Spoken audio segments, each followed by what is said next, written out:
to the League of Extraordinary Negroes. We are back with a podcast about, you saw it in the opening, Michael. We're so excited. We're a podcast dedicated to all forms of nerdiness and culture. We are really excited that you've joined us today to talk about our love for Black culture. We hope to add to the culture by discussing all things nerd from an Afrofuturist mindset. We want to discuss our love of nerd culture in a way that assumes Black people and all people of color belong, are valued, and add depth to the story. So join us no matter where your nerd love takes you. We'll be discussing it all: Star Wars, Star Trek, board and video games, TV and movies, moments and movements in the culture with as much coolness as we can muster. So today we're going to be talking about, we're very excited, Michael. I wish I had a glove, but I don't. But welcome. I'm going to ask everyone to introduce themselves and also tell me your favorite Michael song of all time. You can only choose one. I didn't warn you guys about that one. I just made it up. But you can only choose one Michael song as you introduce yourself. Jade, it's on you. Impossible. I believe in you. I believe in you. I'm gonna that there's no way I can answer that question. Really, I'm just gonna say the song that I am enjoying as I go through the catalog again is Ghosts or Ghost. That's a deep cut, Jade. I know. That's a deep cut. I know. She's like, I'm feeling it. That is like B-side. Whoa. Yeah. Okay. And who are you, Jade? Oh, I'm Jade. Yeah. Give me more. Elaborate, please. Yeah. Elaborate. Oh. Right now, I'm the curator of joy. That's what I am right now. Mm-hmm. Thank you, Jade. Jules, who are you? Who are you? And what is your number one, only one song from Michael today? Okay, I'm Jules, the last Starfighter, as always, making my comeback. Okay, so I'm gonna do favorite cover, which is Come Together. Mike does a great job on Come Together. And then I'm going to say, for his song, I'm going to say Human Nature. So you kind of cheated there, Jules. You kind of cheated there a little bit. So. No. He's a habitual line stepper. Yeah. Always. That's why you love it when I'm on. Yeah. That's so funny. Thank you. Alex, introduce yourself and tell us your favorite. My name is Alex. I'm an illustrator, and my favorite song. Are we doing cover and song? No, you can do cover and song, Alex. Don't legitimize her cheating. Oh, okay. My favorite Michael Jackson song is "In the Closet" by Michael Jackson, because that is the day I learned that I like girls. And Naomi Campbell, crazy. I had to be like 6 years old. Should not be watching this video, but yo, something's happening here. Something is happening. It's so funny. Thanks for sharing. My name is Crystal, and I'm the host of our podcast. And mine is like not a deep cut, and it's like one of the ones that gets said all the time. But remember the time it's just such a fun. It's just so much fun. I can't get over it. It felt like Michael might have been having fun on that one too. So yeah, we're going to talk about this movie, and we're going to talk about it just kind of as it went and what you thought, what your favorite moments are. But Joy, curator of joy, Jade, has a poll for us. How would you rate it on a scale of 1 to 5? All right. Okay, let me get to it. Okay, hold on. Oh, I snuck it on you. Oh, it's 1 to 4. It only 1 to 4. JK, yeah. 1 to 4. Type your answer in the chat. How would you rate this film on a scale of 1 to 4? 4 being the best, being one of your top movies of the year, which feels like a real measure now that we're halfway through the year. So What would you say? And we can leave it up. Like we can leave it. They can see it, and we can. Okay. What's your answer, Jay? The movie. Yeah. My rating for the movie. Yes. Yeah. Yeah. You got to say it out loud. You have to. I think we might know it, but you have to say it. Oh, 4, 5, 4, 5, 10, 20, 100. Okay. 100 is too much, but okay. What about you, Alex? Out of 5? Yeah. Out of 4. Out of 4. Out of 4. You're right. Out of 4. That's okay. 2. Ooh. That's below the midway point. Okay. Well, it's only 4. Yeah, options. that's true. Yeah, that's true. You could say 2.5, but you said 2. That's fine. Like a C. Oh, okay. What about you, Jules? I'm gonna give it a 2.5. Okay. I'm a 3. I'm a full 3. It's not gonna be like my favorite movie of the year. I would see it again. That's kind of how I'm measuring like my 5. Like when I hit a 4 or 5, I'm like, I want to see it again almost immediately. If people were going, I'd go. But I'm not organizing the event myself. Jay, why are you? Huh? Okay. Yeah, I'm not driving. Yeah. Like right. I'm gonna go if that's where the car is headed. All right. Jay, why are you organizing a rewatch? What made it a 4 for you? Oh,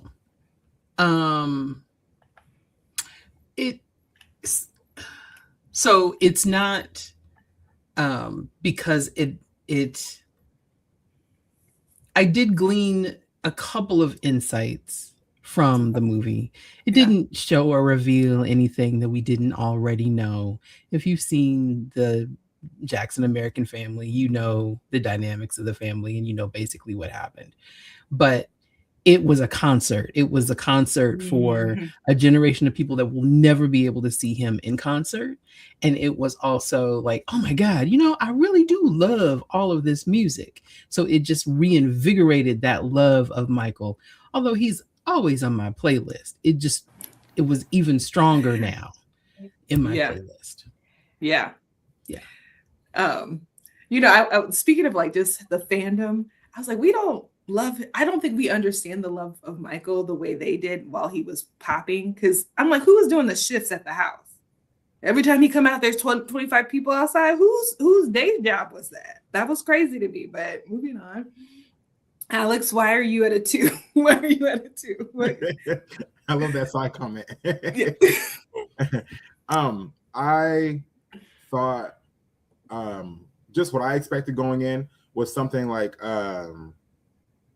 Across the Universe, where we're taking like licensed music and we're telling a themed story using the music to explain how this situation became what it was. And it felt more like a really really quick run through of a catalog with songs that were like way more important than the movie gave him credit for. Like by 1988, Michael Jackson had made like 4 songs that changed the world. We Are the World. I wish I could remember. I had them in my head when I saw the movie, but they're like 4 songs. He met Quincy Jones in the movie like one time. Yeah. So for you, it's like that lack of depth, really. Yeah, it was like very much like a popcorn type of film. And the other one was like a 5-episode television quintuple trilogy type of thing. I understand that, but we're going from like Michael Jackson as a little boy to 1988 with 2.5 hours, and it still felt like you guys aren't really like making me feel engaged. The music was great. Michael Jackson nephew was great, but other than that, I can't really say I enjoyed it. I love that. Thank you. Yeah, I too was like, there were a couple of places where I was like, oh, this is new, or at least the visualization of it was new. But yeah, to both you and Jade's point, like there wasn't like depth that if that's what we were going for. And I don't think it was what they were going for, but then why are we making a full 2-hour movie? What about you, Jules? Why are you at 2.5? I think Alex is right. This was popcorn fodder. And Mike's daughter, came out and said this plays into one element of the fandom that my father has. And I think she was absolutely right on that, even though she's suing the estate. Yeah, you know, if you didn't know that Michael Jackson had a sister named Rebe, like you don't know now. Okay. Right. Like it's not apparent to you. One, Janet wasn't there. Right. Because apparently she's got issues with the film, or at least the film's producers. Okay. But you know, you saw LaToya, but you didn't see really any of the girls. Yeah. And you know, I guess for me, because even though it came out in 1992, the Jacksons and American Dream, that little mini series was revelatory. You didn't know that Joe beat the hell out of him. And you found out on the show in 1992. You didn't know the inner conflicts, and you didn't know how sensitive Mike was. Right. And so we learned that then. And so I felt like there was nothing new, and he was kind of postulized. Like it was like Michael the Saint, as someone said. In this film? This one? Yes. Mm-hmm. In this one. I don't know how I feel about that. And it's probably because I wasn't alive for most of the film. Okay.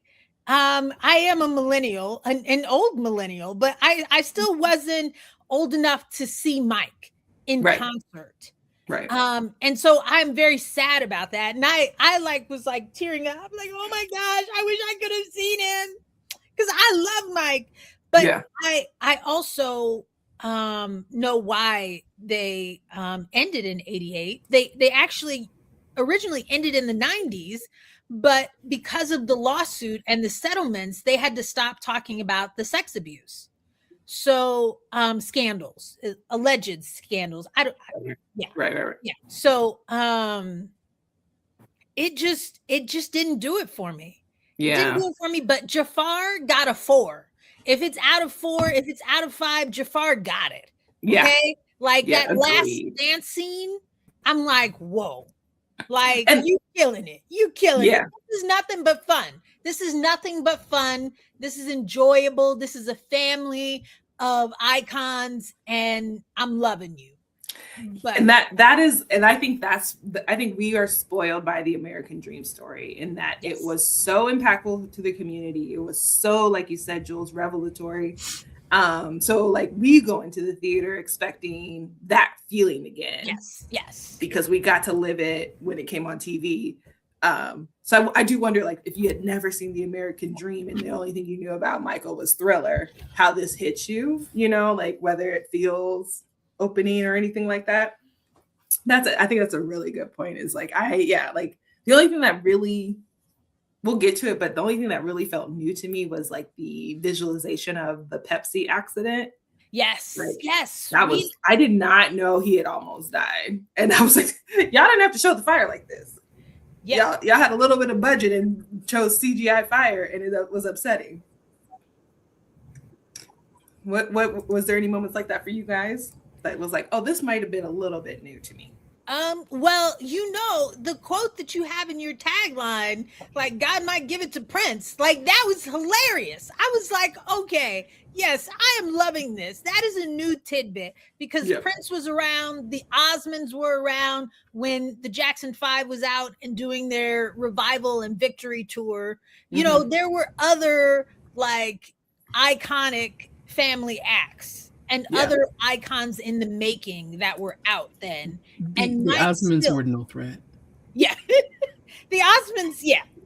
That was no threat. But, they were just stealing from them. Yes, but for white people, like, they loved the Osmonds, and the Jacksons were not digestible for them yet. Once they got a little older, they got they became black. So I loved the Osmonds too, but there was no way that they were even close on the same level. Yeah, they were never never in the same room. But yeah, I see what you're saying though, Jules. Is like, just that contemporary piece of it too. But my mom was like, did they have Diana in there? And I was like, yeah, I didn't see Diana. Yeah. You know. Well, Diana, Latoya, the Diana, Rebe, and Janet were there were scenes filmed. There were actresses hired. So there on the cutting room floor are those people, because there's also we saw Gladys Knight. Did we see Gladys Knight? No. Yeah, that was also filmed. But they had to cut all of those things because people were like, they didn't. That's interesting. Well, let's start at the beginning of this film. One of the things that I loved from the beginning was like they're showing them in these nightclubs. And I said, what nightclub you going to where the act on stage is 5 children? The same nightclub that let Aretha in. Yes. I was like, how am I, a grown person in 1970, being like, look at that little 8-year-old up there. This is good. I'm so glad you're here with me at 10 p.m. I'd be like, why ain't this kid in the bed? Well, it's the same as what's her name? Bitty Bitty Bum Bum. Selena. Yeah. Oh. I couldn't think of her name. Yeah, that was unnecessary. Whoa. But we get it. Yeah, we get it. You got it. I get it. Yeah, I was there with you. But yeah, I was just dying. I was like, that was so funny to me. It was like, how am I as a 20-year-old at the club being like, get it, little 8-year-old? I just thought that was so funny to me, which I had known that story, like they show it, but it just makes me laugh every time to be like, that was okay, I guess, in the 70s.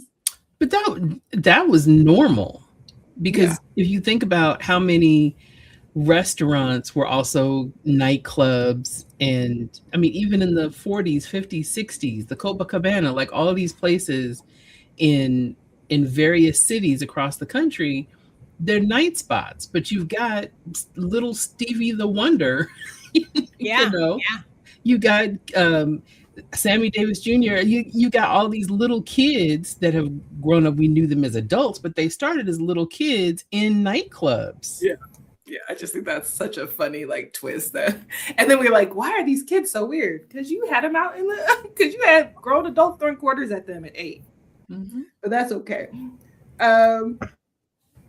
Anyway, yeah. So I also thought a funny scene was like the 3 bunk beds in the room. I just hilarious. I was like, you guys are living a funny life. Like that lowest bunk bed is like 2 inches from the floor. I'm like, that just made me laugh. That just made me laugh. But we also deal with that's the first. Go ahead, Jade. How many kids was it? Yeah, there's too many. There's too many. I think there's 2, 4, 6, 8 of them. 3 girls, 5 boys. 9. There's another one? Yeah. Randy. I do be forgetting about Randy. Mm-hmm. I do be forgetting about Randy. Well, because they didn't say his name in the film. There's a good point. Yeah. And that's actually another thing I want to talk about is just the brothers' relationship to Michael. I feel like we never get good explanations of how they interact with each other. What'd you say, Jules? I'm sorry. Yeah. I mean, I was looking for insight into how close they were. Yeah. I know they didn't want to play Twister with him at 20 years old. Okay. Yeah. But when he's on tour, did he call any of his brothers and say, "Hey, what's up, y'all? Yeah. How y'all doing?" Yeah. Did he consult with Janet during Rhythm Nation? I want to know. Yeah. I also wanted to see the relationship develop between Mike and Quincy. That Off the Wall album, whoa. You could have had a moment. And you did. Yeah. I thought I really want that. I'm like, if they do something ever again, it has to be about those relationships. We already understand the sequel's coming out. The sequel is already being filmed. That's so crazy to me. I'm like, but to your guys' point, this is very popcorn and money grabby, unless they're gonna do depth. Which maybe this was checking to see if there was still commercial success possibility for Michael's story. So maybe we'll get something better in the sequel. But Okay, I do have a tough question for you because this is the beginning of his life, right? We are introduced to the abuse and The abuse of Michael from his yeah, father. yes, and we see him look to his mom in that moment, and his mom kind of like turns away. And I just was thinking, how did that hit you guys? And like, what do you think that meant? Just kind of in the bigger picture of like of his development. We already knew that Catherine didn't protect him. Like Yeah. the whole American dream was off of her autobiography. Like she wrote a book, and that's what they produced the miniseries off of. Yeah. Like that was her saying, I didn't do enough.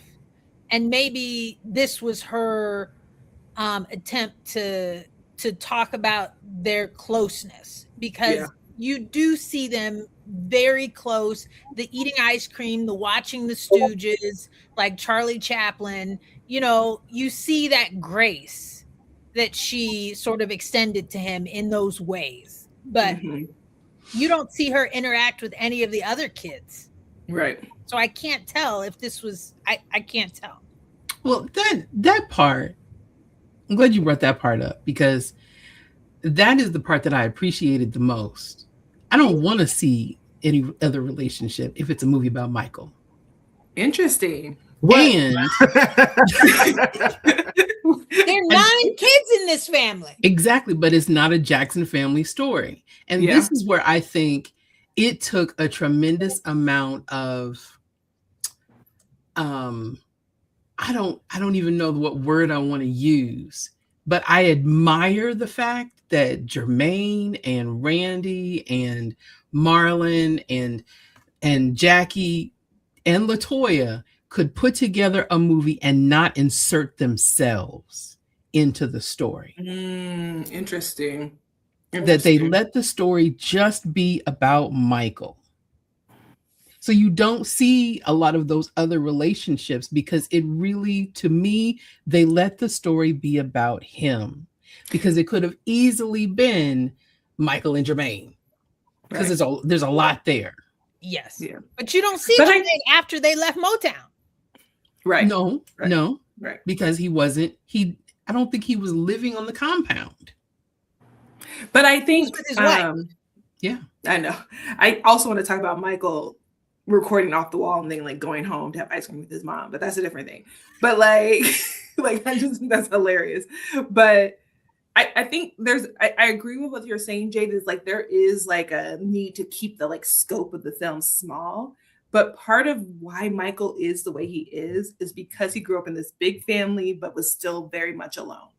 Mm-hmm. And I think we don't get to see that because they're not playing it off the fact. I think the scene that you're talking about, Jules, where he comes home with Twister and his brothers are playing basketball. They have time for each other to play with each other, but they don't have time for.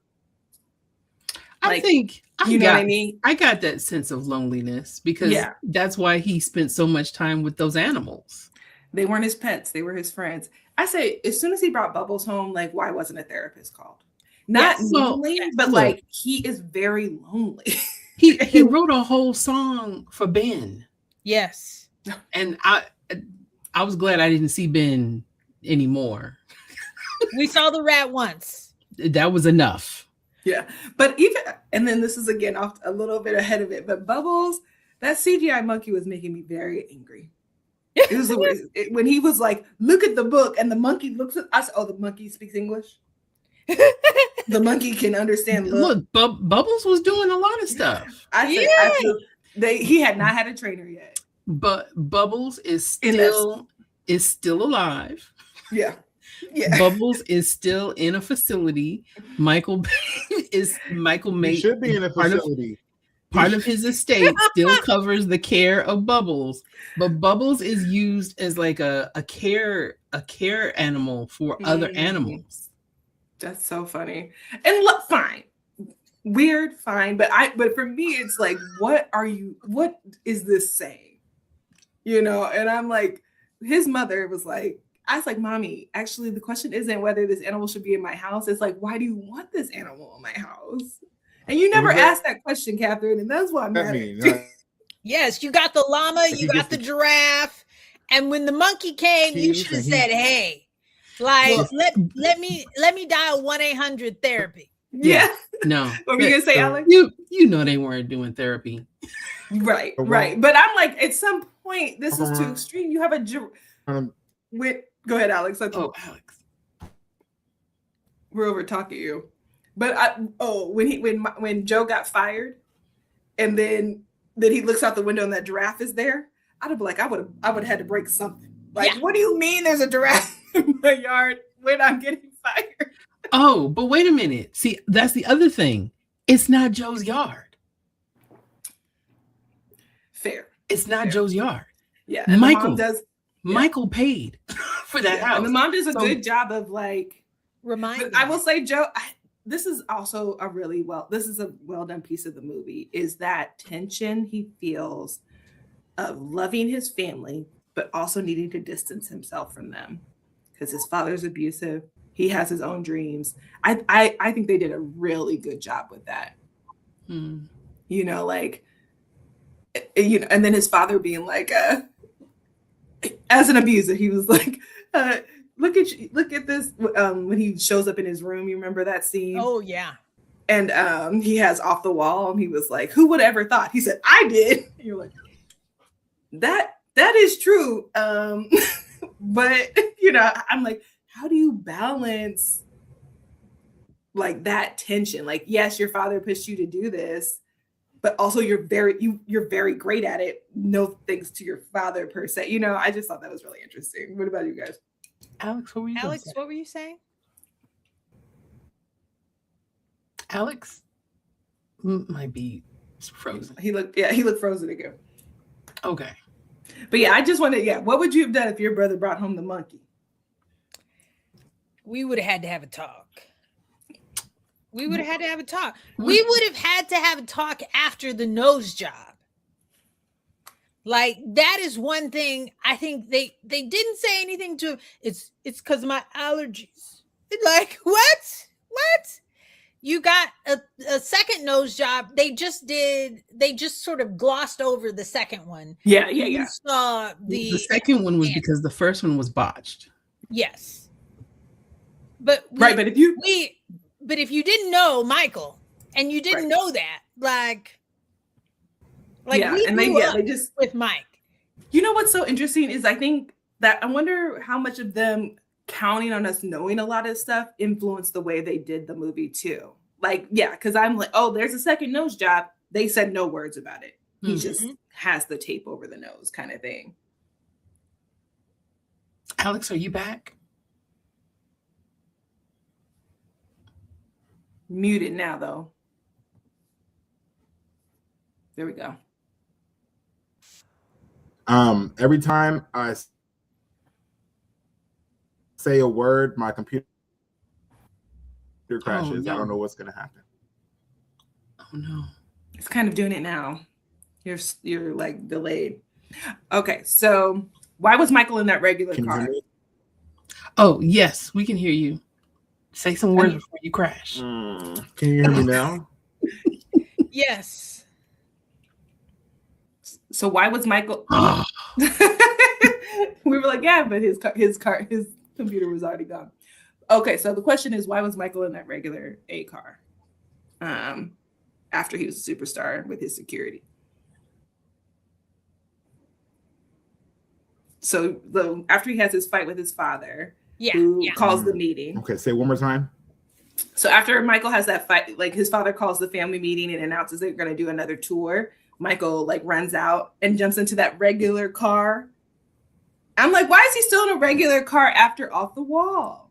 Well, I just thought that was another funny, like, what were y'all doing? Why did somebody say to you, get a car with tinted windows, Michael? But it's the time period. It's also the time period. Yeah. So you have to remember the time period. But what I did love was the insight into MTV not airing originally Billie Jean. Because you think of MTV as sort of like a hype machine for Mike. Once he got on, it was Mike all day, all time. Yeah, I don't. Before, I remember. Yes. MTV Was it- did not play black folks. No, Yeah. they did Was not. it real though that the CBS guy did that? I'm like, what I that don't big know. threat? Yeah, I think don't know. so. I thought that was cool. Yeah, I think so. Yeah, my mom thought so too. My mom was like, no, like she remembers that piece like intimately, and like them sitting down to watch Thriller like a feature film kind of thing. Oh, So yeah. Yeah. I remember watching Thriller. Thriller came out like we were born in the same year. Okay. Mhm. I'm telling my age now. But Thriller came out when I was like 4 months old. I still Oh Lord. remember watching Thriller for the first time, and I teared up at the Motown. They didn't call it out, but it was the Motown reunion where Mike did the moonwalk on stage for the first time. Like, I remember sitting at home with my brother and my mother watching that. I did say, I'm like, I wonder. That was the moment where I was like, I wish I could have seen him in real life, because I'm like, imagine seeing the moonwalk for the first time. See, and these are the reasons why I said it was a 4. No, it doesn't outweigh the gaping holes in the story. One, they didn't identify what it was, but also I think they did. I think they did though. They I did. think. Well, no, you saw Not the Barry moonwalk. Gordy come back. But No, also, they put a like a. Oh yes, And you're it said Motown, but to your point, I don't think they said this is the first time the moonwalk happened, but because we know that, right. like, it was impactful. So I think again they're relying on us to know stuff about his life. Yes, and these are cultural moments. They are, and you know them, and if you don't know them, you know them now. You wouldn't know that was the first time you did the moonwalk. You wouldn't, but there's a generation of kids that know now. Yeah. If they've seen the movie and then they do anything else in social media, then they also know.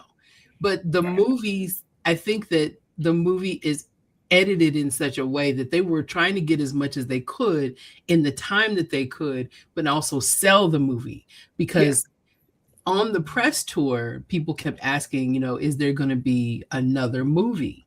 And they kept saying, well, we hope so. Yeah. Because it wasn't greenlit. They didn't know how this was going to go. Yeah. So and I think that I see Antoine Fuqua making a movie that he knows is going to sell. That's what I said. Hitting I was all like, of the markers so that he knows it's going to sell, get the audience buy-in, and then go back and tell another story. And that's what I said. I said, I think this first into a one, broadened story. Yeah. I think we were saying that earlier, Jules. Like, we think this first one was kind of like, let's make sure the audience is still with us on a Michael story. And so it's fun. It's easy.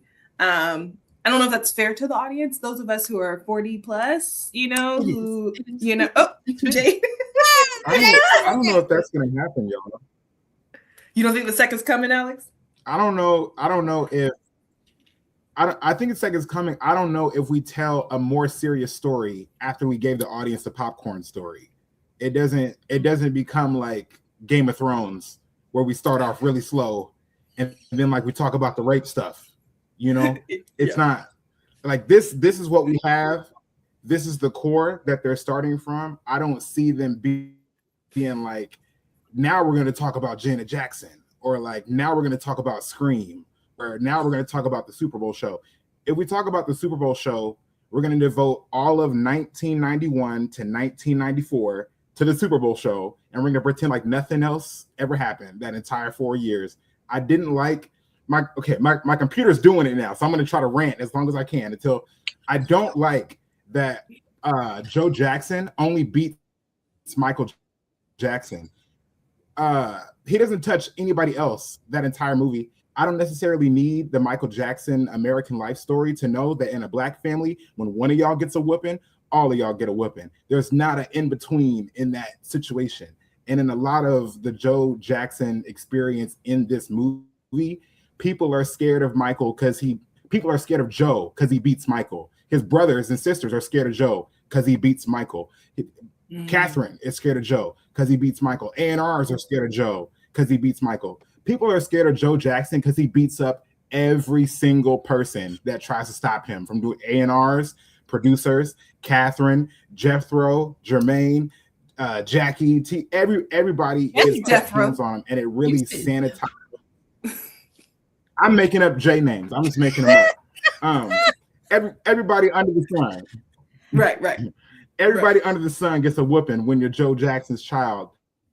And I think you make it look like Michael Jackson's entire problem was that his father beat him up. And that is definitely one of Michael Jackson's problems. But from 1960 something to 19 and Fire was the only bad things that ever happened to Michael. And I just thought that was like not the story. For one, like, yes, he's a victim of abuse, but Michael Jackson doesn't view himself as a victim. And so an entire movie that kind of like, oh, I'm just so scared of my dad until I get like the courage, but we don't explain where the courage came from. It's just like being rich gave him like liquid courage in a way. Interesting. You know? We only say the brothers' names once. That entire movie, we say them once, and we don't put the camera on them. We don't be like Jermaine, Tito, Latoya. We say their names, and off camera, we're looking at Joe when we say the name. So we don't know which one. Like we color them like the Power Rangers. Like the blue one's always Tito. The green shirt is always Jermaine. Like it's we're not really caring. I'm not doing that. If the movie's not about the Jacksons, why are they in this movie? Why are they in the movie? They shouldn't be in the movie. If this is a movie where we're going to stop in 1988, 1981 to 1988, we could have did a bunch. Michael Jackson did a song with Stevie Wonder, and we don't talk about that song at all. Just Good Friends is a great song, and it's like Whitney Houston and Mariah Carey trying to like out sing each other on like a single song. It never happened before with them, but these two men are like battling for who can have the best run. It's just like Michael Jackson is like I don't know. I just wanted something like put my teeth in, and instead all the stuff that I normally would be like, that's like the texture of this movie, like the tooth and nails. It was a lot of stuff that just felt like paved over. Yeah, they slid. Yeah, they slid right over it. Yeah. You know, like we're not gonna get anything. If we're going to stop here around like, go ahead. Yeah. All we see is Joe abusing Michael, and like, also we don't talk enough about just not even the physical abuse, but he is a bully, and he's scary. He gets really close to people in this rendition, and I'm sure in real life too, but like that overarching intimidation factor that he's always going for is what the ARs are scared of. And so like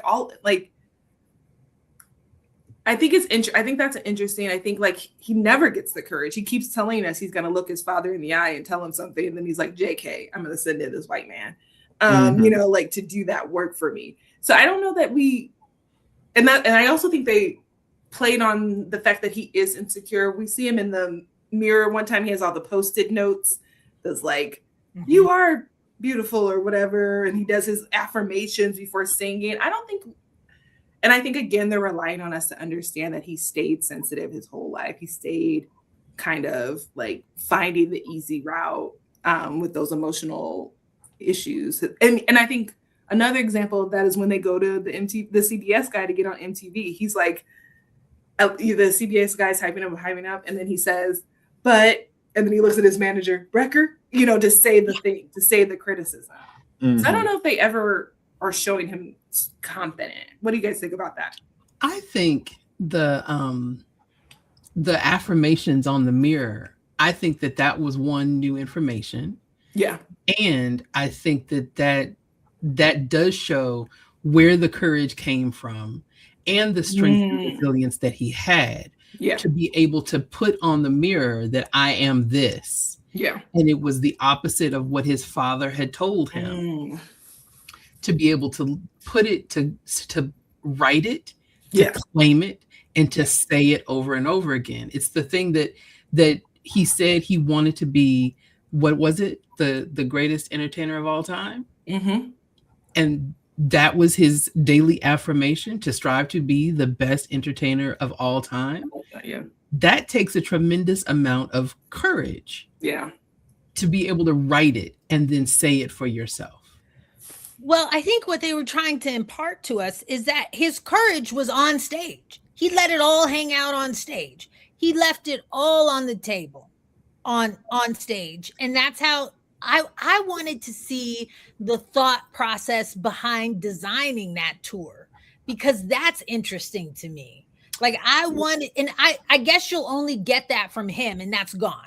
So we won't get. I mean, we did get to see his like creative process in his little studio, his at-home studio, which I love too. Like seeing in the like just a different way for him to like think about creating the songs, what inspired him. And I thought it was really interesting. Let's talk about Bad. I want to talk about Bad and like he got the Bloods and the Crips together. Yes. I really did love that scene, and it makes me so angry. Tell me more, Alex. Why aren't these scenes 30 minutes long? Like breaking up the Bloods and the Crips is a story that we hear anecdotally. I've never seen anybody actually like do this. Yeah. There's just, I don't know. There are just so many things where it's just like you synopsized 17 straight years into 2.5 hours, and it's okay if that's all stuff that's like condensed because we want to talk about the important stuff. But what's the important stuff? Like what is the everything gets equal time in this movie? Yeah. And it's not all equally important. I don't care what the Jacksons are doing at the house if we're just going to talk about Michael Jackson's trajectory. They're not important. Like in this movie, his family's not important. Joe Jackson is important. Nobody else is important. So like there's an element you're saying we could have got that same loneliness feeling without spending time in the family meeting or whatever. Okay. Yeah. It felt like my name's Peter Parker. I got bit by a spider. When I was bit by a spider, my uncle died. And after my uncle died, it's like, yeah. I see. Yeah. Interesting.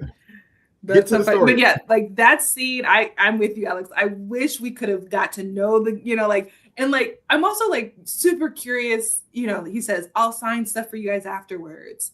And I'm like, that's just such a weird aside. And I'm like, did they get their stuff? Do they still have it? How much did that mean to them? I have so many questions about that.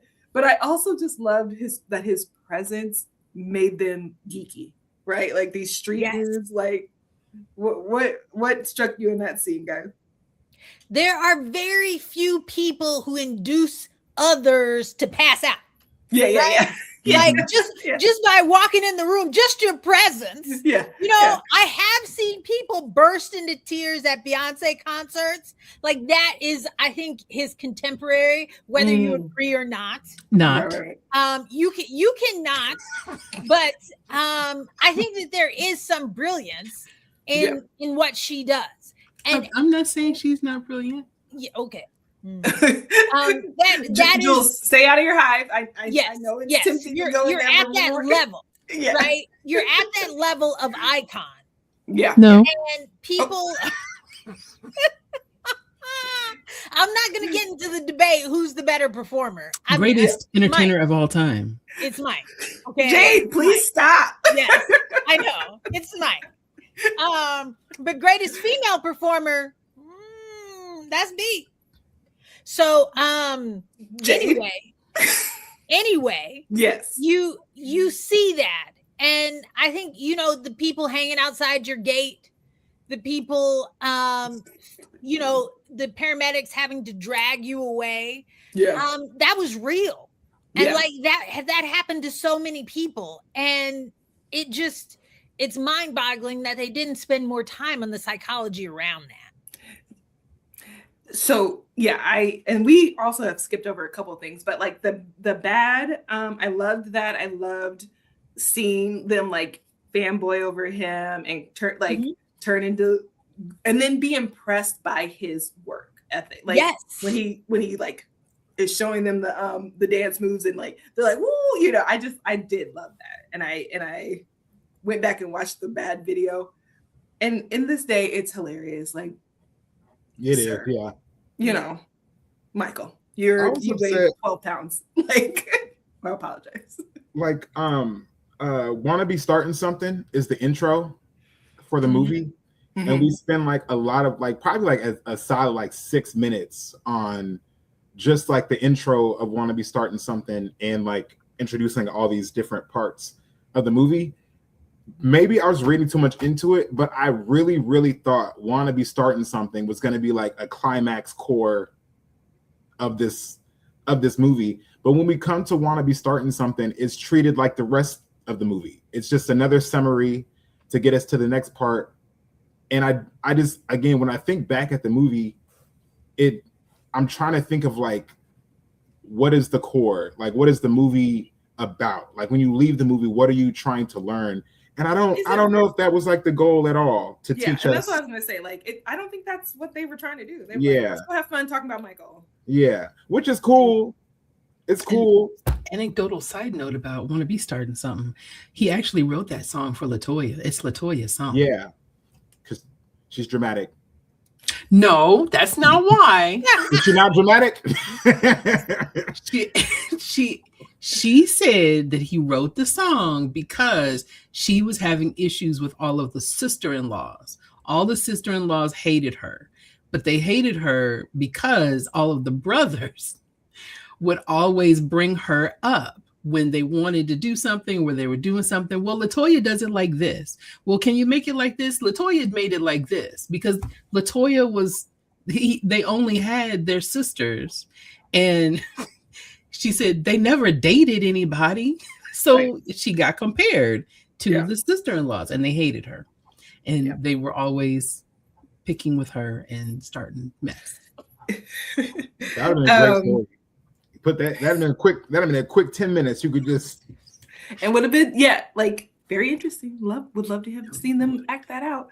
But also, you know, and another aspect of his relationship with his brothers and sisters that we didn't get in this film. And like how close they were, but also what tension. That's actually the story I want to know. How close were they and what tensions did they deal with, because they were both close and also products of this household that isolated them. Moving on.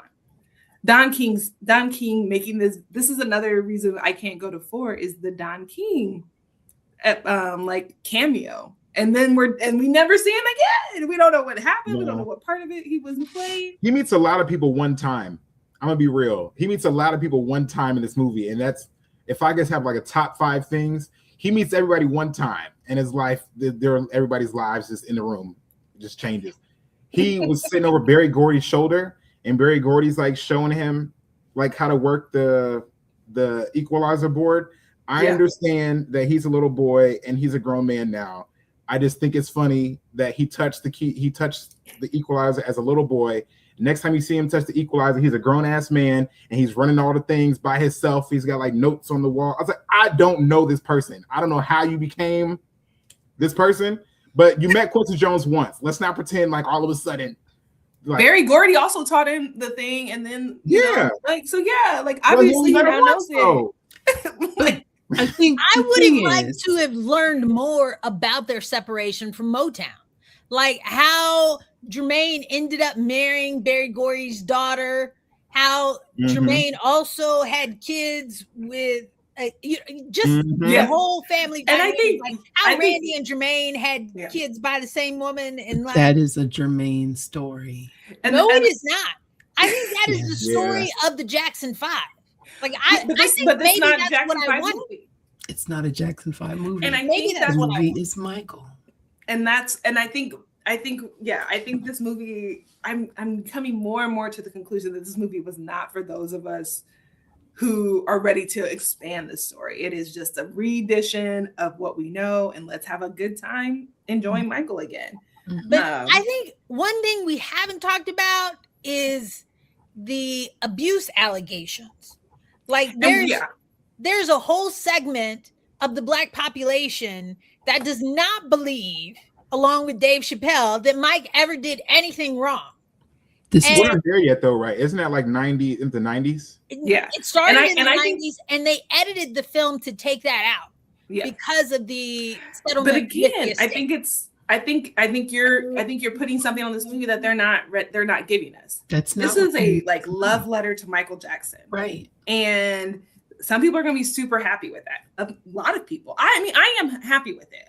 I do love it, but I also was like, quick note. Could we talk about just a couple of? And they're like, no, thank you. That's not in the love letter. That's not what the movie is about. Because it popped up in the 90s. Like that's the first time, but we would have seen it. I'm interested. So this is a question I have for all of us that's kind of like leaning towards that controversy is like the therapy, number one, but also like all of his formative relationships as a young person were with adult men. He's with that security guard his whole life. Barry Gordy's the first person to really tell him anything nice. You know, Quincy Jones and him, all through his life, his relationships are just with grown, even his brothers, right? Even his brothers are I think the closest one is maybe 5 years, older than him. No. So it's like Marlon. A year, if that. Okay, so Marlon, yeah, and I don't know why they're not close, like why they didn't just hang out. But like his oldest brother's 20 years older than him or something. Is that right? No. Are you sure? When maybe Michael 15, maybe 15. Let's just say when Michael was 10, Jackie was 18. Okay. But they're adults. Is the oldest. They're adults. And Reby, not the Jackie is the oldest boy. Reby is, I think, 2 or 3 years older than Jackie. And then Latoya fits in there. And then Janet is right after Randy. So I do think the age difference is bigger, but I'm gonna move on. I think the age difference is big, but it doesn't matter. I think the point I'm making is still super valid, even if it is just 8 years, is that most of his relationships were with, like adult people at a very young age. And I wonder how that plays into how he sees relationships later in his life, I don't think they're that insightful. I think they left us breadcrumbs with the Peter Pan book. Yeah. And just how you're forecasting Neverland and that whole sort of, I'm never going to grow up. Yeah. Or never want to grow up. But, for a segment of the population, he is seen, and I think that's why they were testing their base. He is seen as a predator, but we don't see him that way. And he's not portrayed that way in the movie. And I don't know if there's anything that could ever make us like turn on Mike. Those people are not going. No, those people are. I mean, I wouldn't say like there's nothing, but like if there were proof and we could. And at the time they have so many, like we weren't so connected in. So like the stories we were getting were so secondhand. Yes. And later going back and forth and people denying and then saying and then denying and then after he's already been accused of this and you let your kids go over. It's like there was a lot of stuff happening. So I think he lived in a golden age of like he don't understand what happened. He was also acquitted. I mean, he was never found guilty of anything in any of those trials. And there is a segment of young people that are adults that have maintained the same statement that they made when they were young. Yeah. That he never did anything. So I think, and then, not that I want to get into it. Yeah, let's not get into it. He's in the Epstein files too. Yeah. He's in the Epstein files too. Is he in the Epstein files? Yes. Mike? Yes. Oh. To say what though? So since you're getting into you can't just ambiguous. Yeah. You're just gonna leave it there. You can't drop a bomb like that. Yeah. Okay. So basically, what has been presented in the Epstein files is the proof that he was trying to help people and then he was attacked because of what he knew. So let's not get into it. Thank you, Jimmy, for that. Interesting. Yeah, the way the world works today, it's crazy. Anything is possible. All conspiracy theories are on the table. I'm not seeing the sequel, y'all. I'm just gonna be real. I'm not seeing Michael Jackson 2. I'm not. That's crazy. I don't think that this movie did anything. And I think the second movie is gonna do more of nothing, because the further we get into Michael Jackson's life, the more the planet Earth becomes transparent about the things that we know. In 2026, we know everything.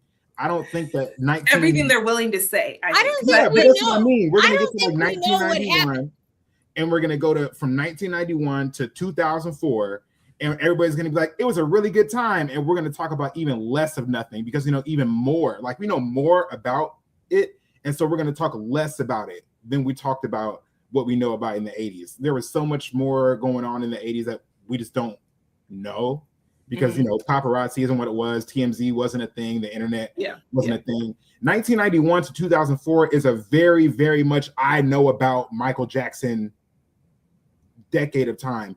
And if this is what they're doing with like half as much information, this second sequel is going to be like Powerpuff Girls. Like, this is not going to talk about nothing. we don't know yet. And also, there could be a director's cut, so that all of the things that you are talking about you wanted, it would have been a 5-hour movie if we had gotten all of those things that we wanted. They could have easily taken his life in 5-year chunks and made 2.5-hour movies out of every 5-year chunk.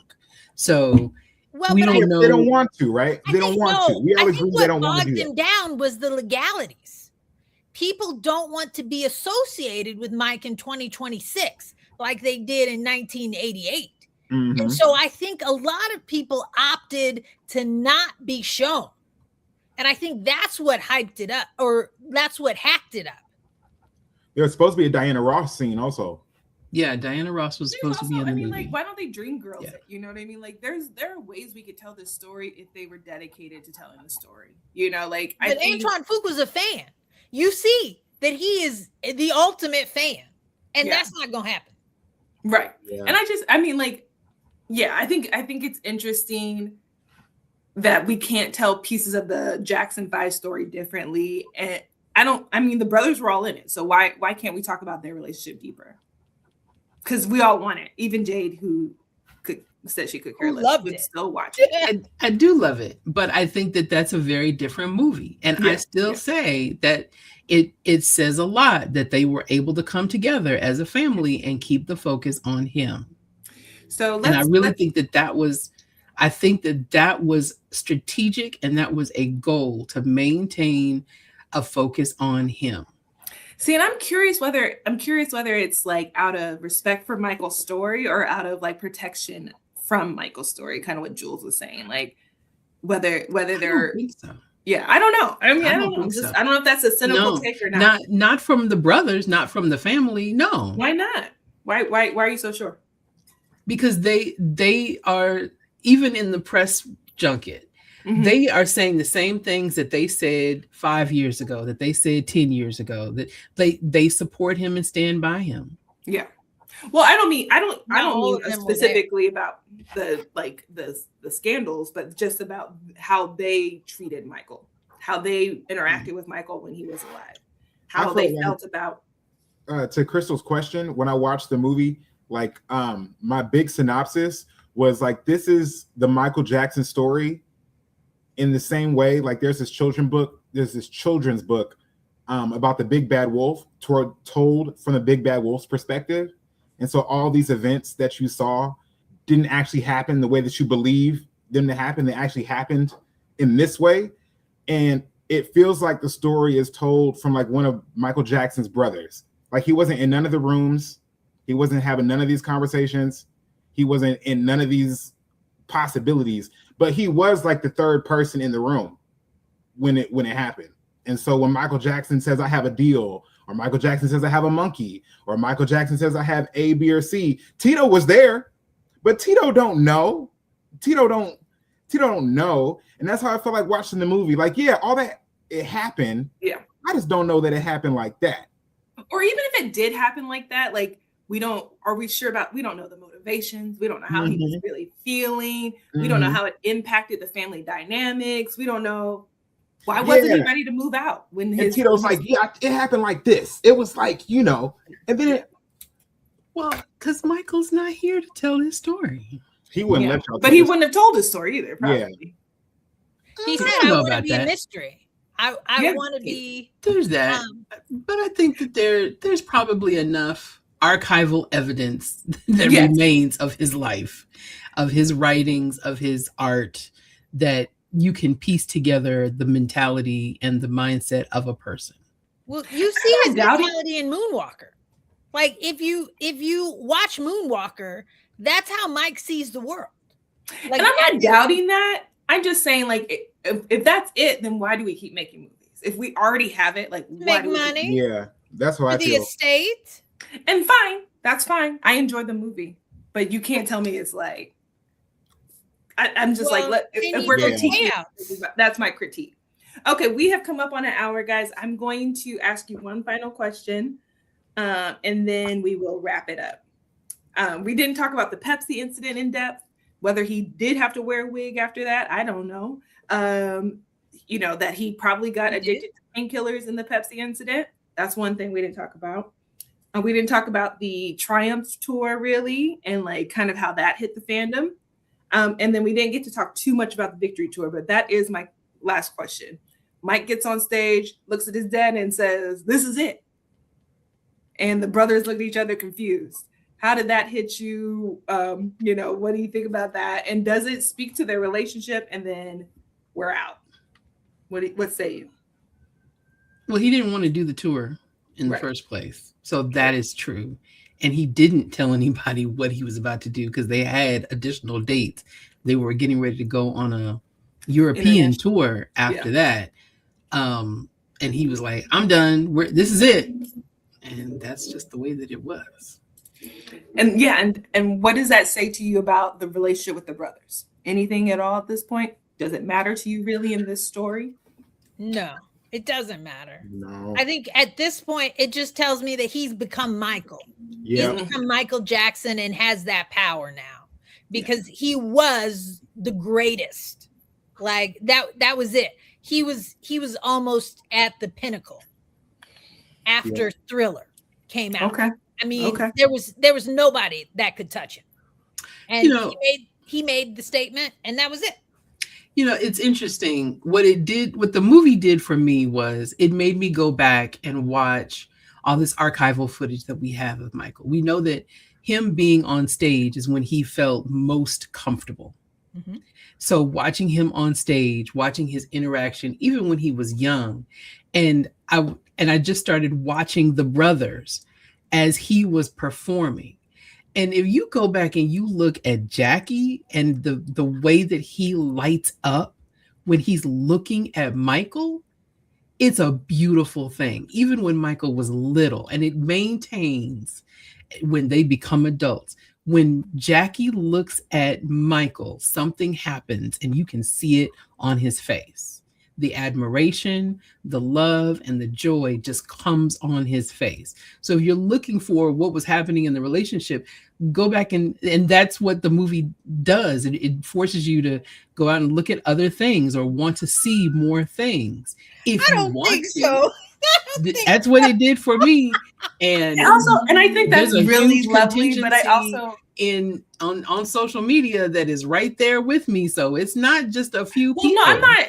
I'm all for like, let's go do our own research or, review of the stuff. But I also think it's really romantic to think that Jackie, like there were no other feelings there.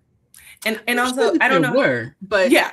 And like, how did that play into their actual interactions? Yeah. I do believe they loved each other, but how did that love play into real life? Because all their lives are also shaped by the fact that Joe abused them and their mother didn't protect them. And they were scared of him first before they loved each other. It's, that's just the way abuse works. Mm-hmm. So like, how in their adulthood, as they're, trying to like manage their relationship with Joe and disconnect from him, but also have to acknowledge that they're thankful that they put the Jackson 5 together and that's why they're rich and successful. And also they probably love performing. But also, yeah, it's not a total disconnect from Joe. Right. Because Joe was always calling Michael. Because he was always wanting some money. Mm-hmm. And you can, but that's what I mean. Like, yeah, like, but also like, how dare you keep calling me for money, sir? But also you're my dad. And also like, I am thankful that we did this journey, but also you beat me crazy.